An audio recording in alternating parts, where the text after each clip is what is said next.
Gato Blanco es una banda manizaleña integrada por Juan Sebastián, más conocido como Cosmo, Manuel y Sebastián. Ellos estuvieron presentando su más reciente álbum, 3. Esta es la segunda parte de este especial de UM Radio y UM Central. Bueno, yo quiero que ustedes hagan memoria y recuerden cuando empezaron a tocar en su garaje, Sebastián. Cuando estaban con otras personas, que la alineación todavía no estaba muy clara. ¿Qué son los recuerdos que se les vienen a la mente? ¿Cuáles son? Pues esa fue una época muy interesante. Juan y yo recién salíamos del servicio militar, que fue el lugar donde nos conocimos y donde empezamos a formar una banda. Realmente lo hacíamos para escapar de algunas obligaciones militares, entonces nos sirvió. Terminamos echándonos más obligaciones encima. O sea, fue peor, ¿no? Pero fue una época maravillosa, y cuando entramos a las respectivas carreras, pues Juan entró a comunicación social, yo empecé estudiando ingeniería electrónica, pues dijimos como no, sigamos trabajando en el proyecto, porque pues nos gustaba hacer covers, empezar a tocar canciones de Soda Stereo, de todo el rock latinoamericano, y en ese garaje, en la casa mía, empezamos a fraguar este concepto de Gato Blanco de una forma muy tímida, porque fueron así como las primeras composiciones, y como bueno, vamos a componer. ¿Y usted ha compuesto alguna vez? No, pues pero intentemos a ver qué pasa. Las primeras canciones las guardamos con mucho cariño, son bastante simpáticas, pero claro, todos tienen que comenzar por algo, digamos, como no tan pulido para llegar a un producto más evolucionado. Entonces todos los sábados siempre teníamos cita, a las 2 de la tarde nos veíamos, no importaba el trabajo que tuviera Juan, el trabajo que yo tuviera pues en la universidad, no, siempre teníamos cita de 2 a 6 de la tarde a ensayar, a tomar gaseosa, porque no la pasábamos tomando una caja de Coca-Cola que tenía mi mamá ya. Entonces eran unos recuerdos muy bacanos, porque entonces cogíamos la guitarra, no teníamos un bajo, entonces cuando llegó Manuel a tocar tenía que tocar con una guitarra. Yo al principio tocaba era teclados y no era el baterista. Bueno, eran como una serie de recuerdos muy bacanos y que uno lo llenan como de una emotividad, porque pues va viendo esa evolución desde ese entonces, desde ese garaje hasta lo que estamos ahorita actualmente. Sí, yo recuerdo mucho que estábamos buscando una cantante, o sea, queríamos femenina. Exacto, y buscábamos y probábamos y pues llegaron cantantes buenas, pero nunca tuvimos como la empatía, como la química personal que teníamos entre nosotros tres, hasta que un día dijimos, pues nosotros somos los que venimos a ensayar cada 8 días, o sea, vienen más personas y ensayan 1 o 2 veces y después dicen, no, es que tengo, no sé, cualquier compromiso. Entonces dijimos, nosotros somos los 3 que estamos dándole cada semana. Pues entonces, Sebas, agarre usted la batería, yo me pongo a cantar, sigo tocando guitarra, Manuel finalmente compró un bajo y seguimos siendo los 3 hasta hoy. A ustedes les tocó un momento de la movida musical en Manizales muy curioso. Ustedes tocaron con Kraken, con el Reulujo, que eran pues que fue la anterior a San Alejo, lo que se llamó antes de San Alejo. Y por aquí han pasado pues personas como Bruno Toro, Carlos Andrés Yepes, claro, que son pues personajes que han hecho buenas migas en la música. ¿Qué ha pasado en la lectura que ustedes pueden hacer en la escena musical de Manizales hoy? ¿Sigue así? ¿Qué ha cambiado? ¿Qué funciona? ¿Qué no está funcionando? Yo no sé si o sea, yo estoy un poco desconectado de la escena musical en Manizales. Yo creo que es que está mutando la forma de producción de música. Es decir, hoy en día es mucho más sencillo, mucho más atractivo, por ejemplo, producir desde un computador y demás, que tener una banda. Entonces, con autotune. No, sí, o sea, no solamente los recursos de producción, sino los instrumentos con los que se compone la música. Es decir, tener un computador, tener un Mac es mucho más barato que comprarse una buena guitarra eléctrica, un amplificador, una batería, un bajo, y cuente de ahí para allá los gastos que genera tener una banda. Entonces, yo creo que la movida es no solamente en Manizales, sino en todo el mundo está como muy orientada a la producción individual, en casa. Nosotros de alguna manera también lo hacemos, pues porque esa tecnología ha sido vital para nosotros, pero no sé si haya como una movida musical que tenga como esas cabezas visibles desde lejos. Creería yo que debe haberla, y debe haber productores, y debe haber. Manuel estaba diciendo esta semana en una entrevista en la Radio Nacional que él siente que hay como muchísimas bandas de reggae en todo el país, pero y muchos proyectos de hip hop, Claro. pero quién sabe cuál sea la identidad sonora de Manizales, si debamos construirla, no sé. Claro, igual tampoco es llegar a tipificar el sonido de Manizales como algo que deba caracterizarnos. Lo interesante es la producción que hacen los músicos manizaleños en los distintos géneros, que eso digamos que es lo más importante. Hablábamos en estos días precisamente con todas las entrevistas sobre un fenómeno que si bien es importante para el ejercicio musical, como las bandas que hacen tributo, tocar por ejemplo covers en los bares, que eso hace parte finalmente de una dinámica que es completamente legítima, pero que tanto de pronto eso ha podido desplazar un poco la creatividad, como los núcleos. La construcción de nuevas canciones, Exacto, de música original. Entonces también podría generarse buenas inquietudes alrededor del público, alrededor de los circuitos de bares, las apuestas que hacen también medios en conjunto con estos espacios, por ejemplo, como Silmaril, como el que tuvimos ayer, que es un espacio maravilloso, y cómo eso se puede articular de forma que se creen nuevos públicos, pero que ese público también crea en las producciones que se hacen a nivel local, porque el caso nuestro, por ejemplo, también fue un caso donde hicimos una apuesta acá en Manizales durante un tiempo, nos fuimos para Manizales, para Bogotá, es que nos fuimos para Manizales, para Bogotá, y pareciera ser como que eso fuera lo que legitime para uno volver y después sentirse con más argumentos, pero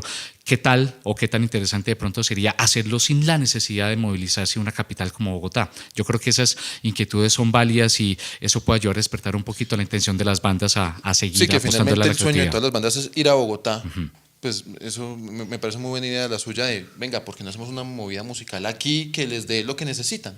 Yo creo que eso es cuestión eso va a surgir de los músicos y del público, no de los músicos, del público, de los empresarios, o sea, la gente que tiene bares, es decir, jalar todos para el mismo lado como gremio. Una escena musical se construye, o sea, la hacen los músicos y la hace la gente. El año pasado leí un libro que se llama Everybody Loves Our Town, que cuenta la historia de cómo el grunge se convirtió, o sea, un fenómeno de música de Seattle, que no es una de las ciudades más importantes en la escena musical en Estados Unidos, revolucionó completamente la música de los 90. Sí, claro, que sacó a Nirvana, Pearl Jam, Alice in Chains, Soundgarden, bueno, y 25 bandas más que no son tan conocidas como esas 4.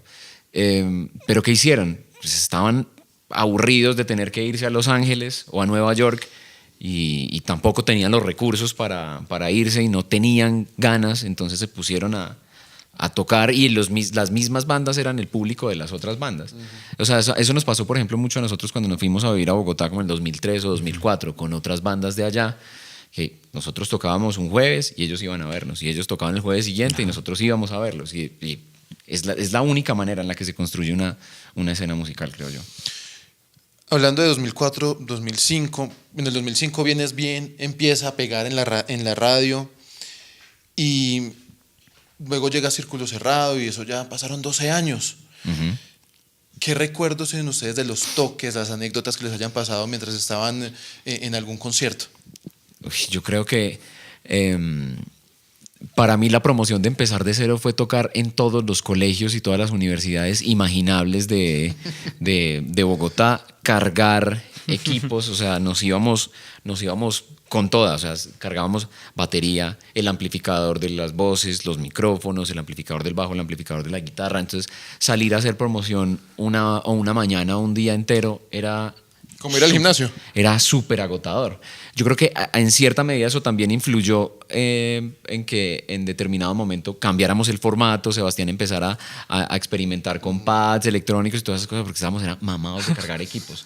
Entonces eso tiene mucho que ver como hacia dónde fue nuestra música. Nos cansamos de cargar cosas, pero fue muy bonito. O sea, una canción... Es decir, una canción no se hace popular y no se queda en el imaginario del público si uno no la toca muchas veces en muchas partes. Uh-huh. Eso fue lo que aprendimos nosotros particularmente con Vienes Bien. Cuando ustedes no eran Un Gato Blanco, sino tal vez Señor Naranja, ustedes tocaban en el Bar La U, en el Teatro 8 de Junio aquí en Manizales, pero tocaban temas más pesados de Deftones, Stone Temple Pilots. Cuando están ensayando aún, de vez en cuando tocan algo de eso, se dan como ese espacio. Pues es que ya no tenemos tiempo tampoco mucho disponible para tocar otras cosas. O sea, llegamos, esta vez, por ejemplo, nos vimos el lunes.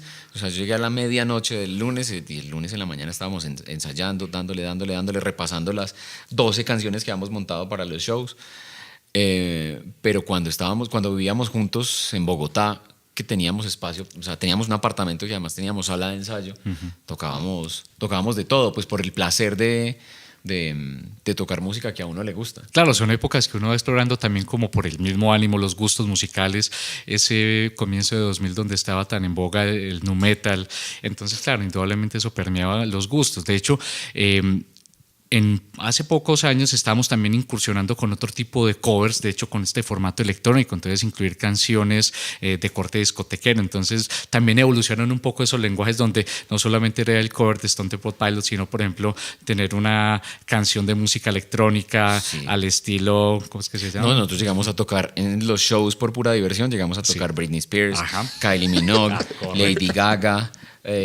O sea, Chumbawamba, por ejemplo. Exacto, o sea, pero pues porque es música que nos gusta. Y nosotros no creemos, yo particularmente no creo mucho en los géneros. Yo creo como o sea, sí, los géneros están hechos para vender música, para mercadearla. Es decir, esto es pop y se lo vamos a vender a este público. O esto es metal y se lo vamos a vender a este público. Yo creo simplemente en la música, en absorber la música que a uno le gusta y hacer la música que a uno le gusta. Pues bueno, escuchemos un poco más de Gato Blanco en este especial de UM Radio y UM Central.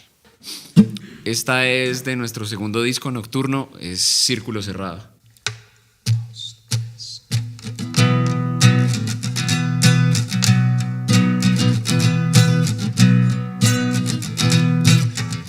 Ya no pienso en ti, no creo en ti, aquella es cosa del pasado, no pienso en ti. Lo tuyo es círculo cerrado.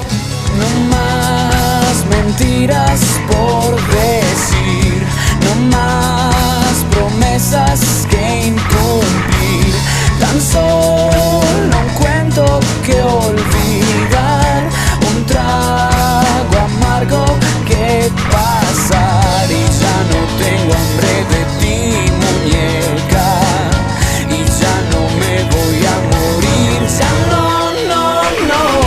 No pienso en ti, no creo en ti, ahora estoy del otro lado.